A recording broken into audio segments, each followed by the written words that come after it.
Hi, fourth graders, it's Mrs. Griffey. I am here today to do a lesson with you to talk about what does it mean to be an active listener. This year during reading, we are going to be meeting multiple times throughout the year to discuss in whole group lessons. How are you a good listener when others are speaking, when your teacher is teaching, and how do we act appropriately? So we are going to just take a look at this chart right here. I'm going to create a lasso effect. So let me just go on over to my tools section and say that I want to enable my tools. And then we're going to get started. All right, in order to be a good listener, you need to make eye contact with the person that is speaking. So we are familiar with that. We know that when your teacher is talking, you need to be looking at her. That is showing respect. That is showing that you are paying attention and that you are following along. Okay, the next one we're going to talk about is face the speaker.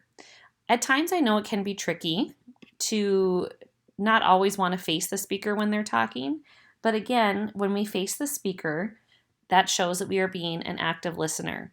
So instead of just putting our head down when we're teaching or looking in the opposite direction, it shows that you are following along. The next one is when your teacher or even a classmate is talking, you can nod your head, and that shows us that yes, I do understand. If your teacher asks you to repeat back what you've heard, that shows that you're also being an active listener. One of the things that is really hard when we have whole group discussions in class is to wait for the speaker to stop before speaking.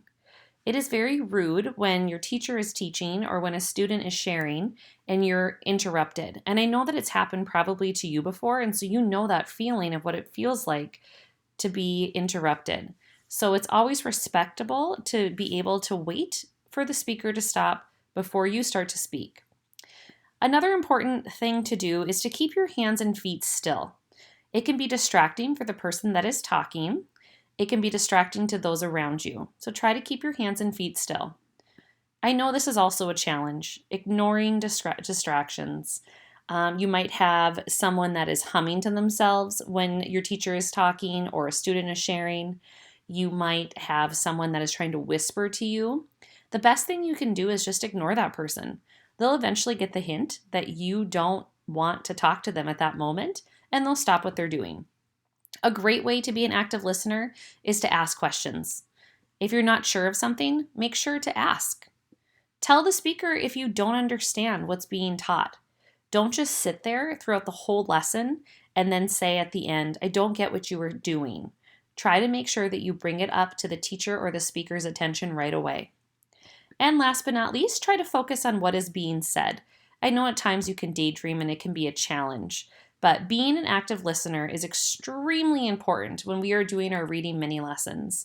The best way that you can show that you are listening is by making eye contact and by facing the speaker.